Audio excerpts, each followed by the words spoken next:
Hey everybody, this is Matt and we're at Texas Toast Guitars. Thanks for tuning in to another episode of how to make your guitar play great in 2024. Of course, these videos are timeless and you'll be able to use them next year and year after and 10 years and 100 years later if we're still watching YouTube or even playing guitars then. Today we're going to talk about something that is not particularly fun, not particularly sexy, but absolutely critical, and that is protecting your fretboard before and during any fretwork that you might do, okay? I'm going to tell you right now, when I'm watching this with you guys, I'm going to see the numbers fall immediately on who's watching this after I say protecting the fretboard and prep work, because nobody wants to watch a video about fundamentals. But for those of you who are sticking around, this is a critical thing. Keeping your fretboard nice. You know, you pay a lot of money for rosewood or ebony, or if you have like a maple fretboard with a lacquer finish. Protecting your fretboard before and during any fretwork. Fretwork is a harsh thing, you know what I mean? You're using files and sandpaper and there's little bits of metal flaking off. You don't want to get that in your nice fretboard, okay? So I'm going to show you how to keep it nice and safe. Okay. Why are you going to do fretwork? Well, that's kind of a topic for the next couple of videos that we're going to do. But let's just say that you're building a new guitar, like this is one of our Challenger level 1 or 2 necks. I like to check the frets with one of these StewMac fret rockers, and the idea is that you, let's see if I can get this in the camera here, is that you span the fret rocker over 3 frets, and as you move down the fretboard, you move to a different size of the fret rocker, okay? And link in the description below to StewMac, guys. You can get one of these there, or you can get wherever you want to get it. I don't care.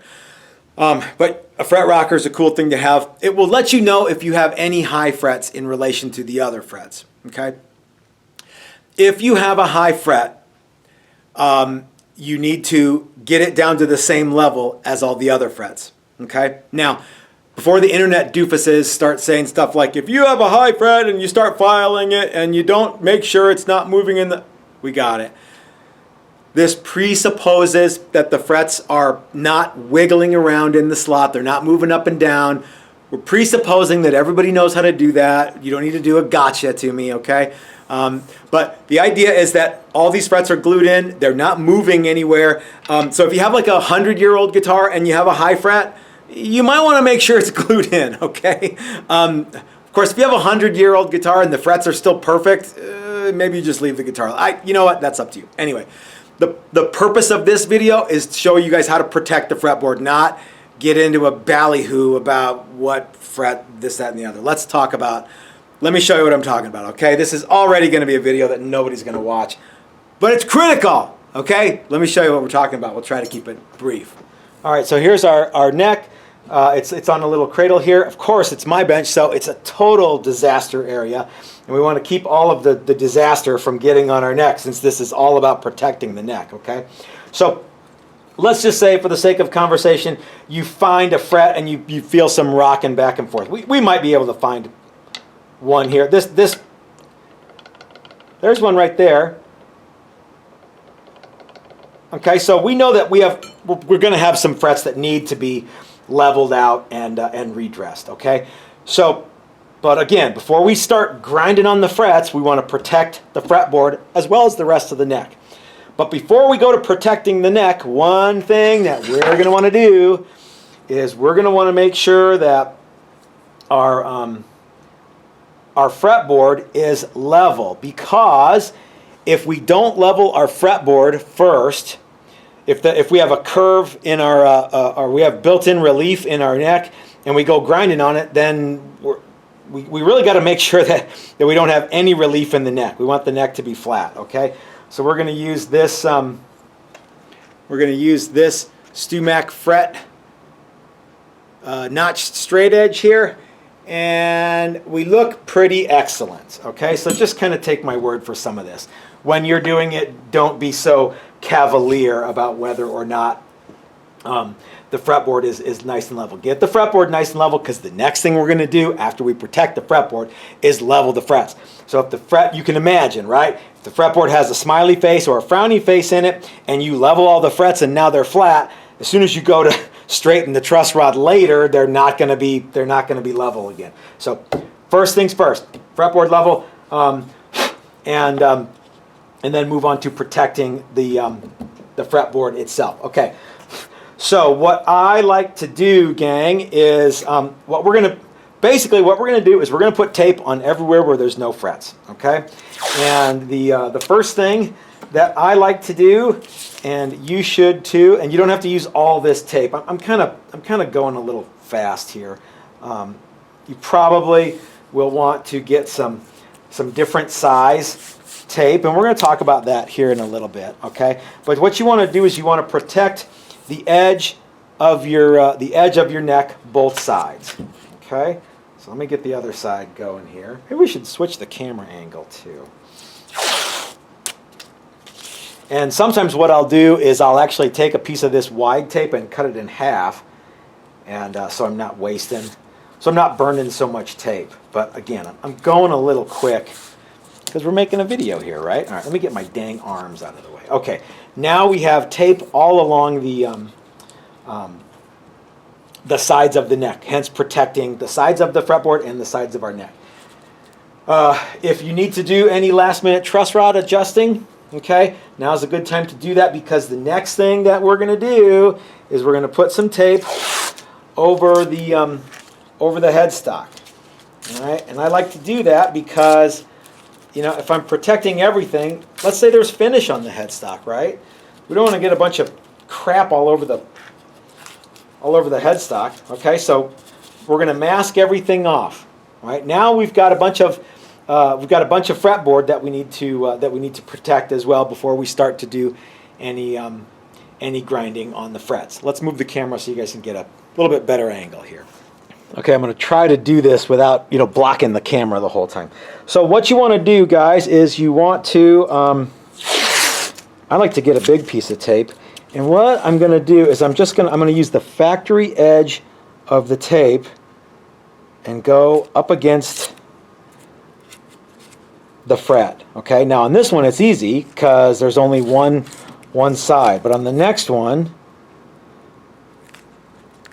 okay, I'm going to need to trim that. Now what usually happens is people go, what if you got a bunch of different size tapes? Yeah, great, do that. Another thing that people say is, instead of cutting it, why don't you fold it so that you're using the factory edge here, and then just kind of fold it down. Yeah, fine. If that's what you want to do, great. Yeah, so if you want to do either one of those things, no big shake, okay? The big shake comes when it's time to cut and fold or get a bunch of different size tapes. What you want to do, I'm right in the way here. What you want to do is make sure that when you trim or however you do it, get right up to that fret. Okay? Because what you don't want is you don't want to have a gap here. Because especially on this black kingwood, it's not you won't see any of that, you won't see any crud. But man, if you had a nice lacquer finished maple fretboard and you were going to do this, you would see some crud.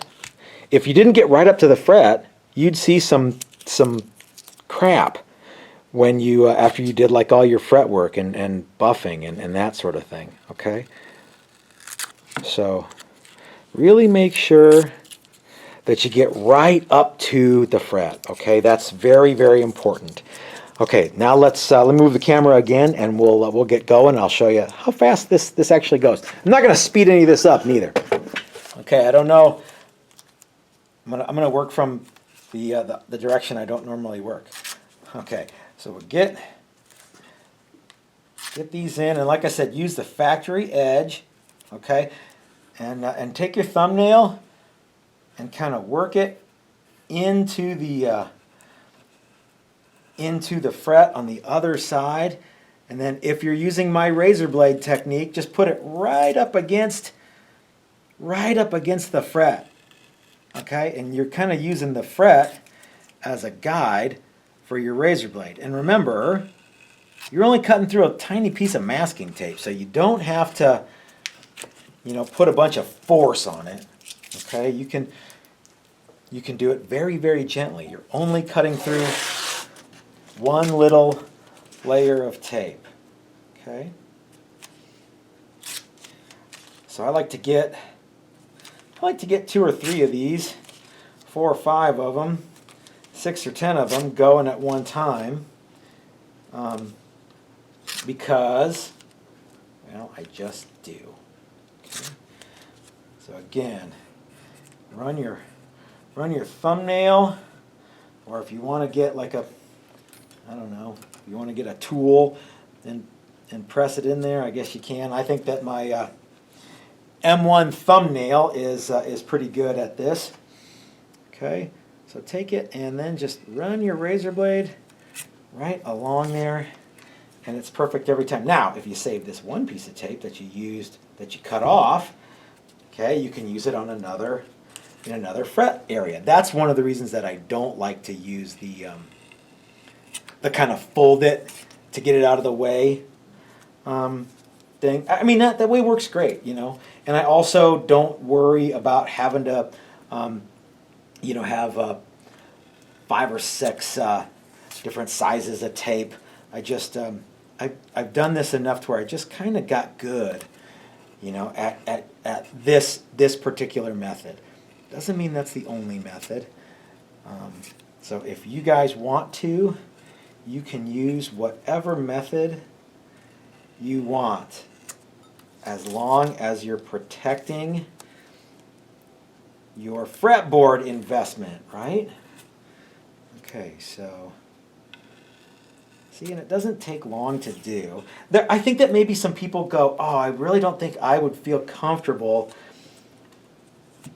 with a razor blade that close to my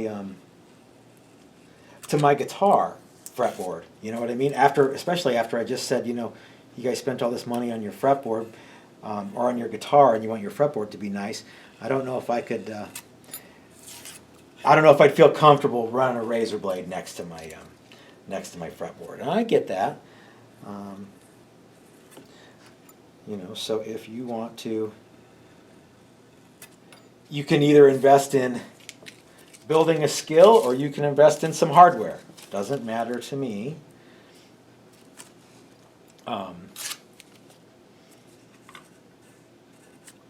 Having this tool in your toolbox of skills is probably a good one. Having the other skills in your toolbox is probably a good one too. Okay, look at that. We're almost done. We've only been chatting for just a few moments here.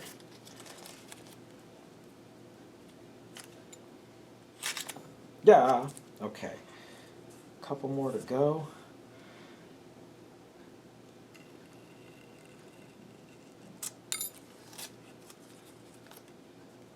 But really, man, I can't stress this enough, y'all.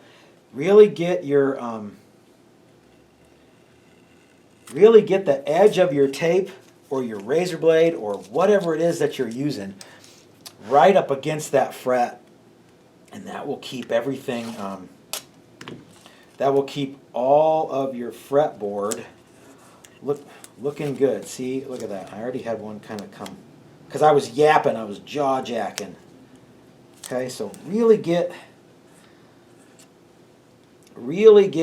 up in that transition from fret to fretboard. There's a little piece here that I didn't quite get, and I think I can even see a little piece here that we didn't get. Okay, that looks pretty good. Eh? All right, so as you guys can see, my fretboard is all the way protected, and my neck is protected too. Okay, so when I go to leveling these frets and dressing the frets and sanding them and then working them over on the buffer, I don't have to worry about any of those tools working in bits of metal from my frets, or mashing in buffing compound or other crud that turn, you know, anytime use the buffing compound and you start running metal on the buffing wheel, it turns a real dark color, and it's going to mash in there. Like I said, if you have a black fretboard, probably you won't notice it as much. If you have a maple fretboard, though, especially with one that has a lacquer finish on it, lacquer is pretty soft, and you start getting compounds and fret metal, little shavings and bits in there. That's not a good thing. So be super hypercritical of how close you get them. And if you see any fretboard, start over. Okay, it's going to be way easier to put tape where you don't want crap to get than it is to get crap off of where you don't want crap to be. I think I said that right. So, okay, gang, I know this was a video that nobody's going to want to watch, and it's kind of a bummer, and it's a drag to, like, okay, Matt made a video about tape, but prep work is really, when it comes to fret work, prep work and doing it right the first time means everything, okay? So, the other cool thing about protecting the sides is, I know I just did this, I'm going to peel it all off. If you peel this side up, it's easy to get all of your tape off of the fretboard later on. So you can just kind of peel it off there, and if you came here, Chris would probably say you can reuse that. that's you know how jokes get. They get. So anyway, once you get all your work done, you can peel off all the little pieces of tape a little easier if you have it on the side. And of course, not to mention, it also protects. Protecting the neck is what it's all about, right, baby? So anyway, you see what I'm getting at there. I have done this so many times that I don't worry about, you know what? I don't worry like, oh man, I should have done a bunch of work to this neck while I had it all taped up. Don't worry, I'll be using a bunch more tape and masking this guitar neck off better every time. So again, guys, thank you. If you've stuck around to the end, I appreciate it. If you do a good job when it comes to taping, your patience will be rewarded. And in the next video, the next couple of videos on Make Your Guitar Play Great in 2024, we'll talk about leveling and dressing and buffing. I'll have the guitar neck taped up for you, ready to go. But you can get an idea of what it's going to take to do that, tools and tips. But have your big pile of tape already on the guitar correctly, and you will. It's just going to be better. Okay, mark my words. It's going to be better. Guys, thanks for watching. This is Matt at Texas Toast reminding you, if you're so smart, start your own YouTube channel. That's what I did. We'll see you next time. Hope you're enjoying this video series. I don't know who's watching all this stuff, and after I make a video about putting tape on the fretboard, it's probably going to be hardly anybody. So prove me wrong. We'll see you guys in the next one. Thanks for watching, everybody. Have a great week.